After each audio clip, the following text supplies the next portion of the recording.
What is going on, guys? Hope you guys are doing good. Today, I'm going to be looking at kind of where my portfolio sits now. This is outside of the one that I share publicly, so these are like my other accounts. And then I'm also going to talk about kind of like what I have on my watch list. Before we get started, none of this is financial advice, legal advice, or tax advice. I'm not a financial advisor, legal advisor, or tax advisor. Obviously, I own all these stocks, so I have a beneficial interest in them. Disclosing that now. Don't buy any of them just because I say them. These are just my 2 cents, my opinion. I'm sharing this for entertainment purposes, but you need to do your own research and consult a professional before you invest. Do not copy my trades. Now, it's been a rough time in the market. It's probably the understatement of the year. Year to date, we're looking at it being about down 19%. Pretty rough. It's creating some good opportunities, I think. But a lot of stuff is still getting hammered, and I have no idea where the market's going to go, but part of me thinks that we're only going to go lower. Obviously, I'm still buying stuff each week because I'm not one to try and time the market, but this is my portfolio as it stands now. This does not include anything I hold in that public dividend account. This is all my other combined accounts. And actually, this one, the index allocation should probably be a little higher because it doesn't include some shares I have in a mutual fund through a 401k plan. So maybe this is up towards like 57, 58%, and the other ones would be shrunk slightly, but this will get the point across. Didn't realize that till now. And I'm not going to go back and calculate it and nix this whole video. These numbers are close enough to kind of give you a gauge of what my opinions are and what I'm doing for entertainment's sake. I do have a lot of money in real estate, more than the last video I made, even with that adjustment for the 401k stuff. That's mainly because a lot of those stocks have been hit pretty hard, and they have good income opportunities, passive income through dividends. And that interests me a lot. I think that some of them are, very attractively priced for, what they offer. I'll kind of get into that. And then some of them I think is just a semi-decent place to park cash because, the return is just so high. So yeah, I've talked about VTI a bunch of times. Basically the same as like SPY, VU. It's just a generic all market holdings, all the U.S. market, sorry. And I have about 53% of my portfolio in that, excluding my 401k, which would, make that higher. But after that, I have a bunch of different real estate holdings. These are pretty much all REITs, I believe. And these are held almost exclusively in my my Roth IRA. And what that does is that it allows me to not have to pay income tax on the dividends, because a lot of distributions made from REITs are non-qualified dividends, just because of the kind of pass-through tax nature of them. They don't have to pay tax on the corporate level, but then when they pass their dividends on to you, anything that's not a qualified dividend you have to pay your normal income tax rate on it, which is going to be much higher than the typical dividend tax rate, pretty much no matter how much you're making. In most scenarios, consult a professional. Don't take my advice, but so those yields I'm pretty much capturing within the Roth IRA mostly, which allows me to not have to pay the tax on that. That's one of the reasons that I think REITs aren't more popular, is that anytime they're held outside of a kind of tax-deferred retirement vehicle like that, these corporations are going to have to pay large taxes on those gains.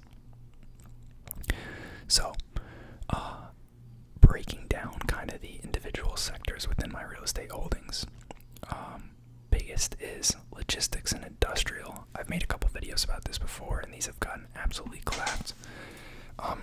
Biggest one that most people have heard of is Prologis. You can see how steep this drop-off has been here. I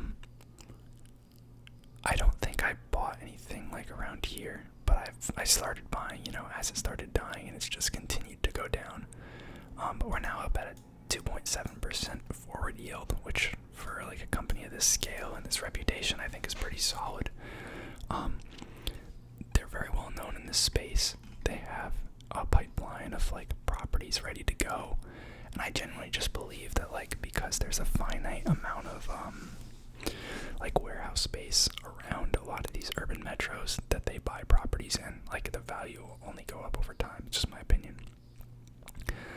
At least near like big cities, because what ends up happening is some properties get converted to housing or other things, but you can't create more property out of thin air, especially around urban cities. Like all the land is already spoken for, so it just slowly dwindles the amount of available real estate and drives up the value of theirs. Prologis has properties. Actually, probably in this slideshow here. Prologis has properties all across the U.S. I gotta have a map in here. There we go. But you can see it's like mostly around like major metropolitan hubs. They're the biggest REIT that focus on this sector. So you can see New Jersey, New York, Pennsylvania, Washington D.C., Atlanta, South Florida, Houston, Austin. Looks like Chicago, a bunch in SoCal, San Francisco Bay Area, Seattle. So like a lot of these areas are areas where there's not any more like available land. Like obviously if you're in some rural space in the Midwest or anywhere else, like there's available land. So I think that's a slightly lower case for kind of these types of stocks. But Prologis and then Terreno Realty. Basically a smaller version that focuses specifically on cities. They're at a 2.36% yield now. I believe they've had a little bit higher of a growth rate. They are a smaller company. You see double-digit compound average growth rate on the dividend the past 5 years, and also their portfolio has just grown a lot. I am signed up for their like investor news, so I get these alerts like. They just bought a $13 million property in Newark, New Jersey. They acquired an industrial property in California, new lease in Newark, bought a new property in Anaheim, California. Those were all just within the past month. There's one in Santa Clara here a little over a month ago. Like, they're growing very, very healthily. And these guys are exclusively focused in those cities that I was talking about that have kind of the slowly diminishing supply or constant supply. So I really like them. They've also seen a very steep drop off. You can see they were up in like the high 70s at one point. Now they're down to $57, which is nuts. They're down 32% year to date, which is pretty steep. I don't think I bought any shares in the 80s, but I definitely bought shares in the 70s. So like a lot of those I'm underwater on now. But it is what it is, I'm buying it for the long term, and assuming my thesis is true, it'll pick back up and I'll have an even lower cost basis. And I think what helps me mentally is that, like, because they have these yields, like, on top of just the company growing and the share price appreciation, I always have that kind of safeguard of, like, the dividend. EGP is the last, like, industrial property stock that I own. Again, yield in the high twos. These guys are focused a little bit more on like the Sunbelt region, where we've seen a lot of like movement and immigration due to COVID, kind of the work from home policies. So I like them a lot. Again, smaller REIT, very steep drop off. One thing that's affected these three guys as well that I kind of didn't foresee becoming is Amazon kind of botched their earnings last quarter. Made some kind of negative statements about the fulfillment and like e-commerce business as a whole that I don't think are really accurate, but it literally dragged all these stocks like in the following week or two. All these stocks got clapped like an additional 15% after Amazon's earnings. I think that was around here. That's one of the reasons why these guys are down so much more than the market. So yeah, I have been seeing some stories though about a lot of large corporations are now beginning to build up supply again, and actually excess supply, because inflation is kind of hitting consumers hard. We see gas prices going up and all the CPI is still ripping. So I'm thinking, just in the short term, obviously I'm not basing my thesis around that, but I'm thinking in the short term that demand for warehouse space will just continue to grow. And Prologis and a lot of these other operators were kind of indicating that they weren't seeing any slowing. So yeah. Next up is infrastructure plays, which makes up about 7% of my portfolio. Biggest holding in that is American Tower. It's definitely a more blue chip play, slower mover, yield in the low twos. Very large REIT. I think it's one of the largest, if not the largest. I think they're the largest owner of cell towers globally. I could be wrong, but they're up there. But yeah, huge global diversification as well. I think more than half their portfolio is global. Literally hundreds of thousands of cell tower sites. 5G is a tailwind for sure, although that was kind of delayed for a while. I think that's finally coming to fruition, and their dividend growth rate is just through the roof. Pretty financially healthy company. I don't see cell service going anywhere really. And rising interest rates and inflation tends to benefit existing assets and make kind of the replacement cost or competition less feasible. So that's one of the reasons that I think infrastructure is a decent play. So that's American Tower. The other two plays kind of within that same infrastructure space are both data center plays. If you guys remember, I owned 3 other data center REITs, and all 3 of them got acquired for healthy premiums. I owned CoreSite, CyrusOne, and QTS Realty. One got taken private by a private equity company, I believe. One got... I forget what the third one was, but CoreSite got acquired by American Tower, the company I just talked about. I actually own both of them. But so they also have data centers now too. I forgot to mention that. But then pure play data centers, I also own Digital Realty, which is this company, 3.7% yield. I think they had a slower dividend growth rate. Yeah, I mean, that's basically going to keep it up with inflation, but then you get share price appreciation. Or maybe not. I guess I'm misspeaking. But this and Equinix haven't moved a ton. They're definitely more of the slow movers in the portfolio. So is AMT, and one of the ones I'll talk about later. I just like data centers in general. I think with the huge shift to cloud, there's just gonna continue to be more interest in it. I mean, one of the things that the acquisitions that we saw told me was that there's interest in the space.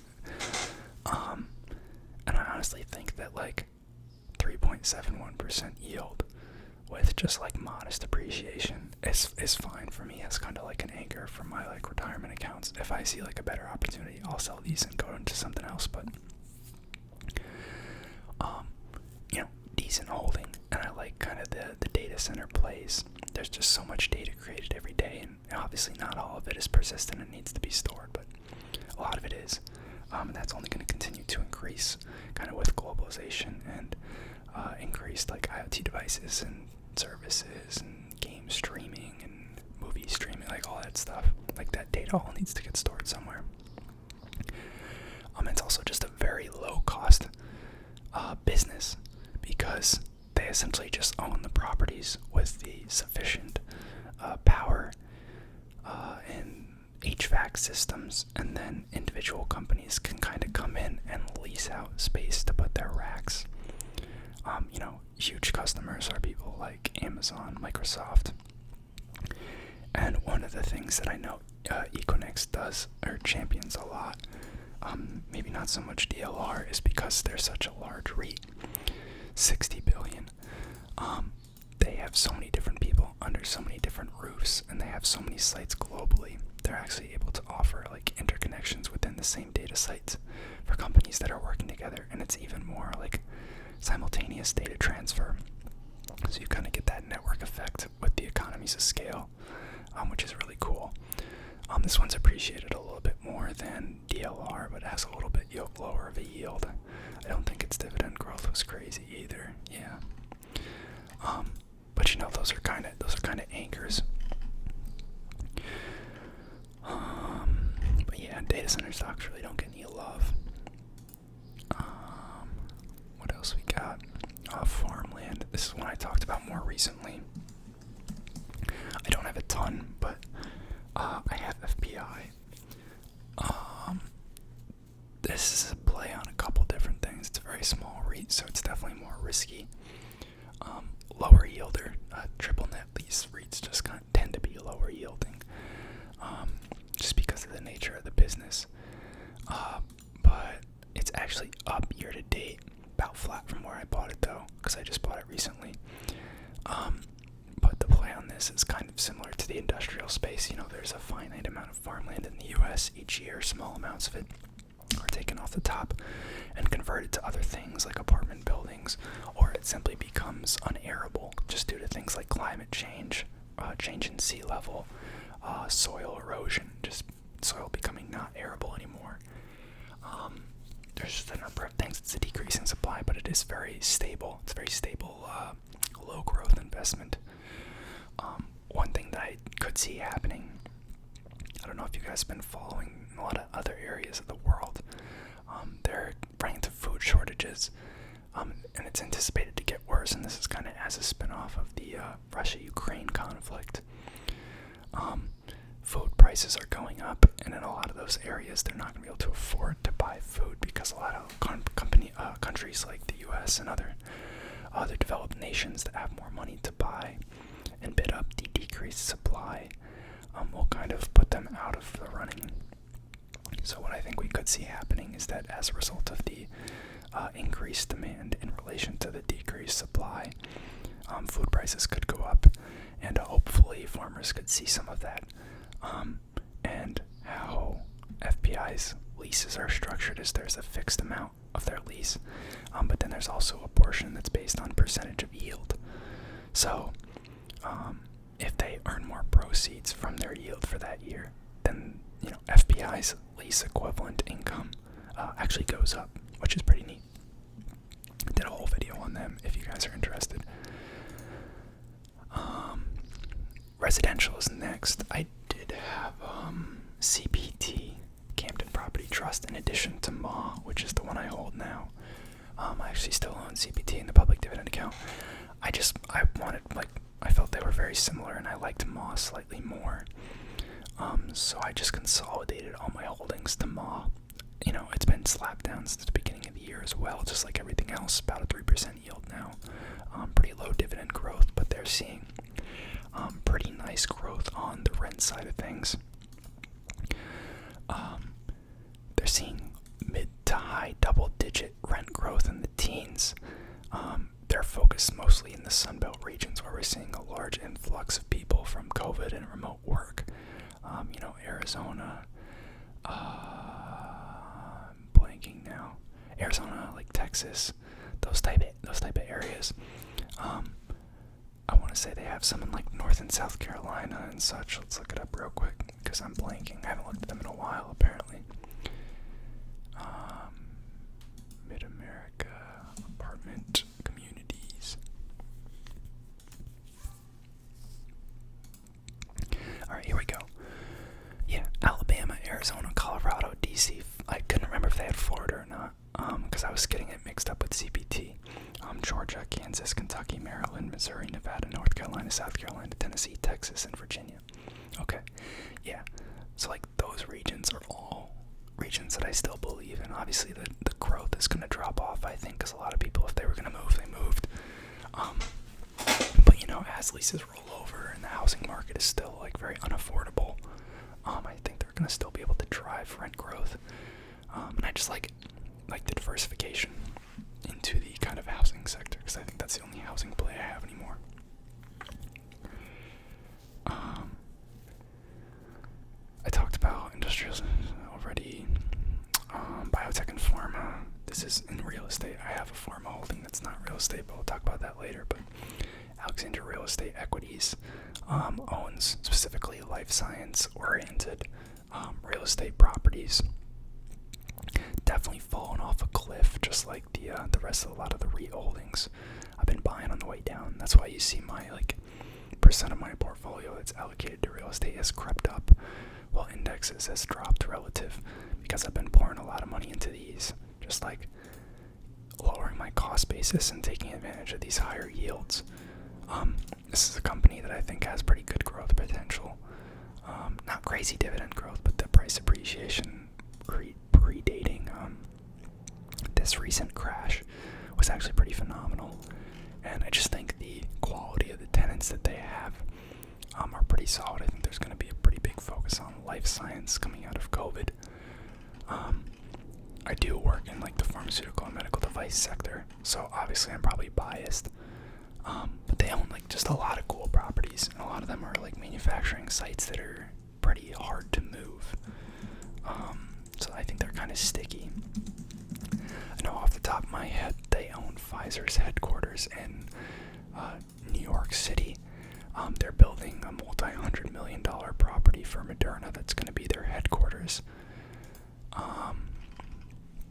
These are their major clusters, and if you look at I think they list all their individual properties in one of these. Maybe it's supplementals.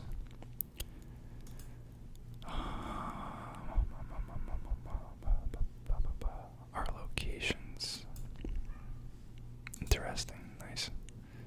Our cluster locations. Doesn't like that link. I swear I was just on that page. So if I click on one of these, yeah, I've gone through this before in videos. I don't think they have a ton down there, but Seattle and the Cambridge area, I know they have a lot. So let's go up there. They own literally all these blue buildings right next to MIT. Harvard's pretty close as well. They just own so many life science buildings. Cambridge is a huge area for that. Research Triangle is a huge area for that. North Carolina. Obviously, DC and New York areas are always hot. Seattle's a pretty big presence. And then California, they own a lot of properties as well.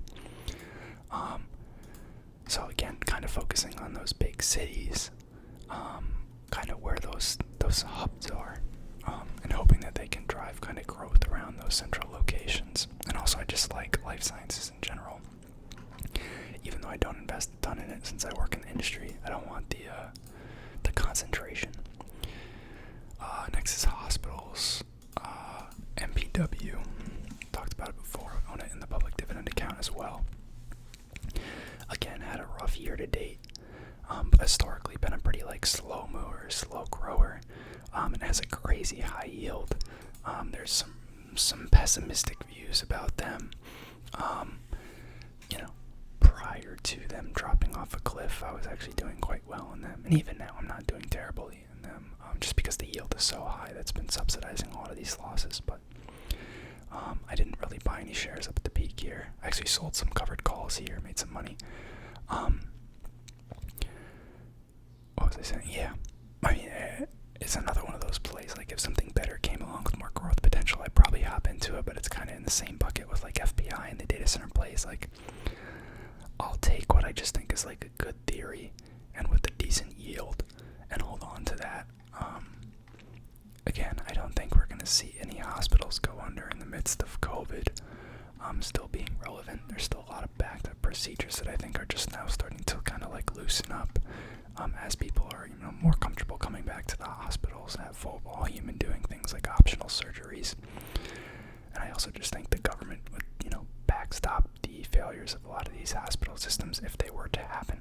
But I also think the hospitals are relatively well able to do pricing power as we see inflation and increased cost of labor roll up.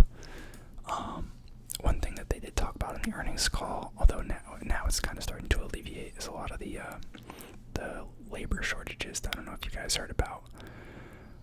that they were having with like where travel nurses were making like hundreds of thousands of dollars a year and etc. And staffing costs were through the roof.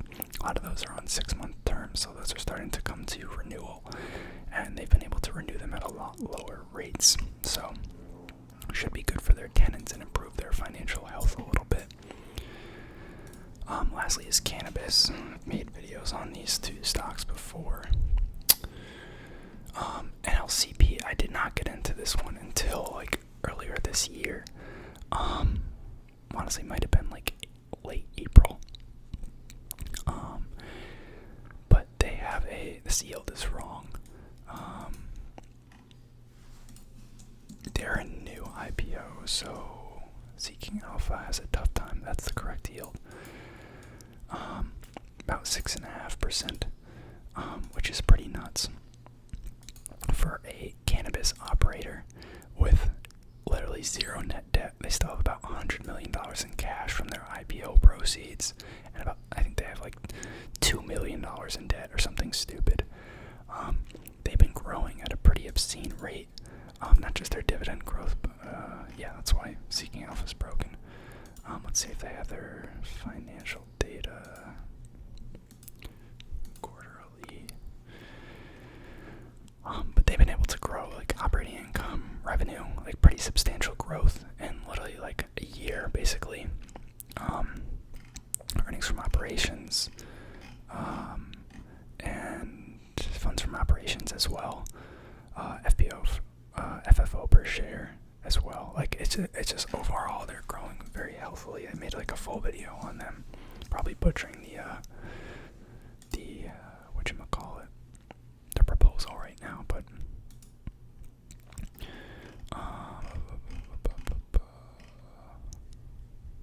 presentations.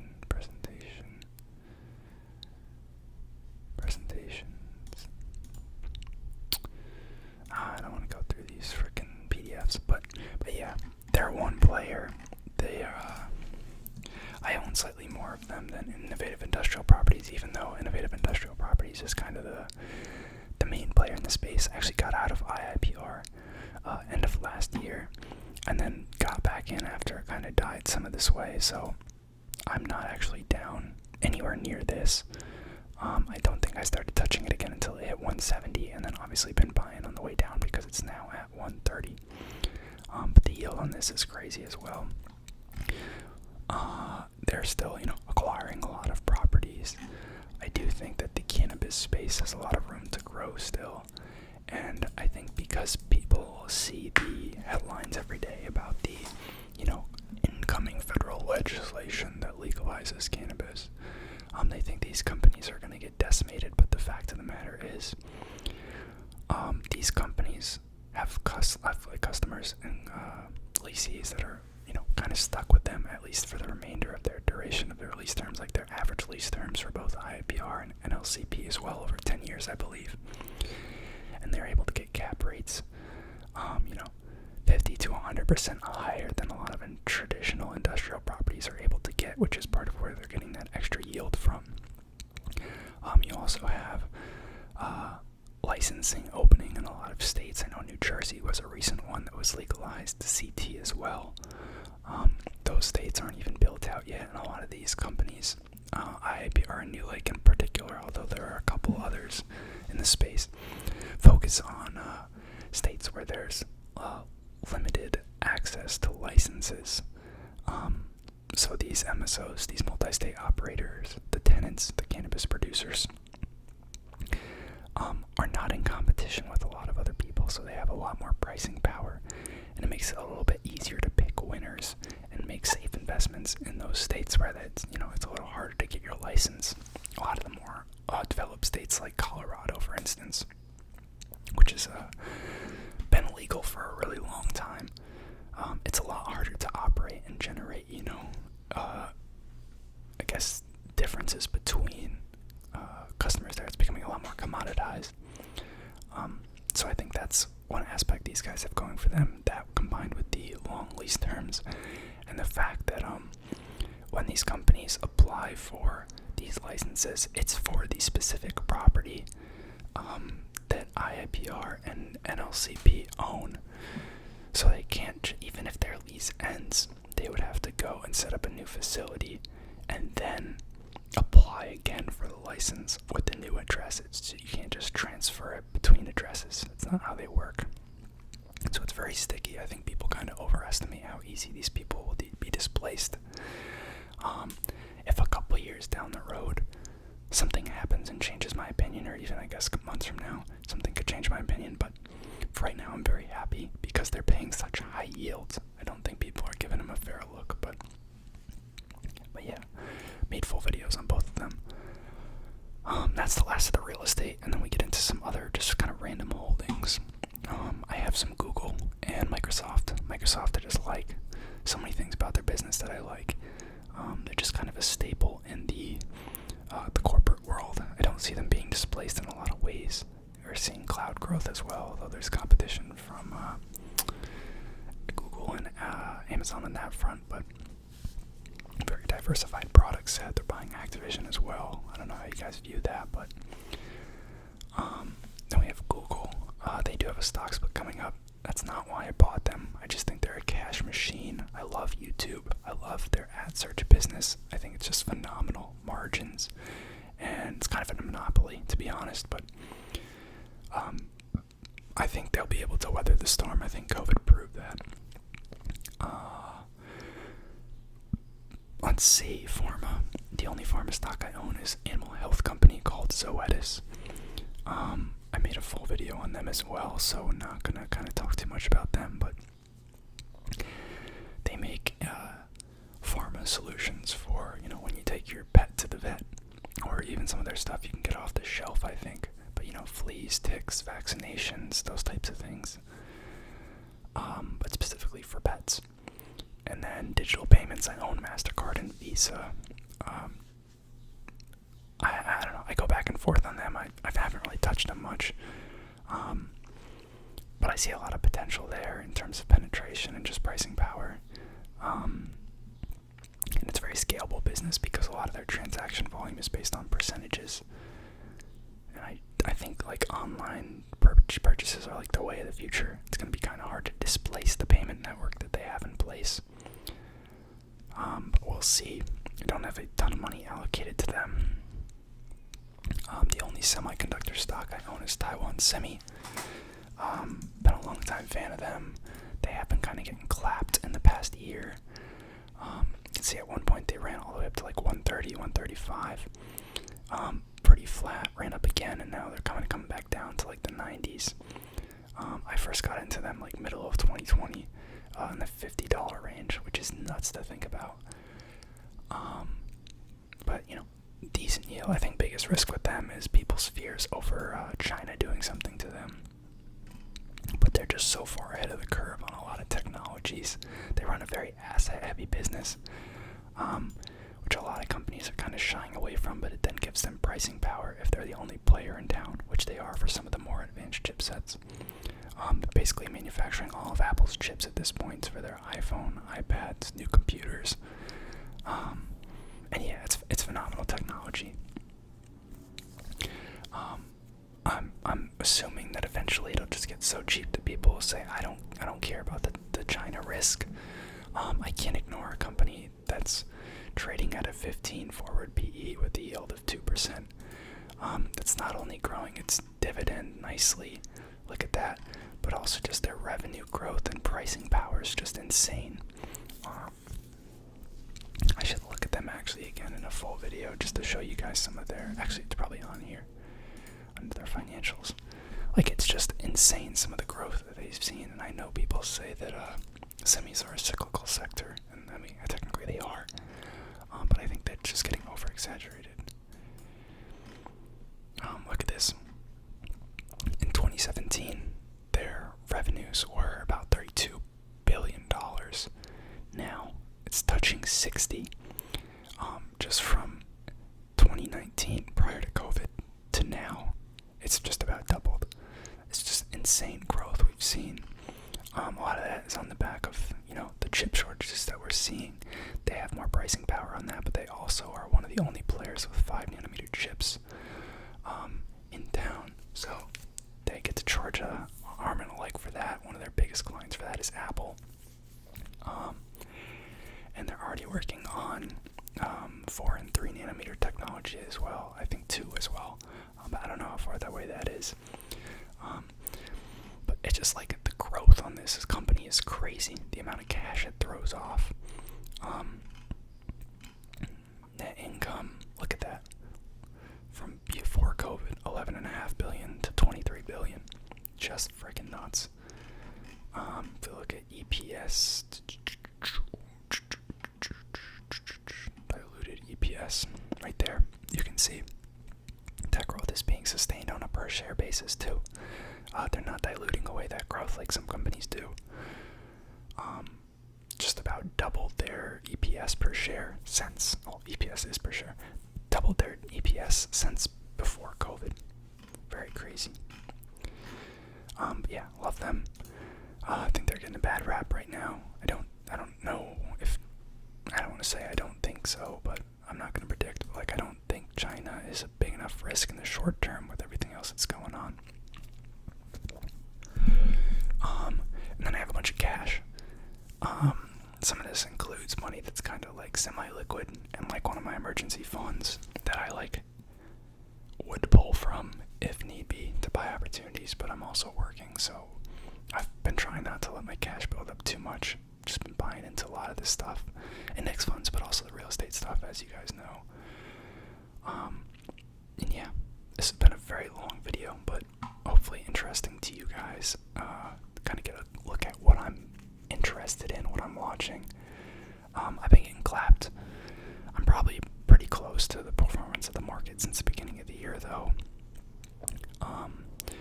Year to date, maybe down slightly more just because of my heavy exposure to REITs, but last year was very good, and I did better than the market, so, 6 of one, half a dozen of the other. But yeah, hopefully you guys enjoyed the video. Let me know what you're looking at and how your portfolios are doing, and I'll see you next time.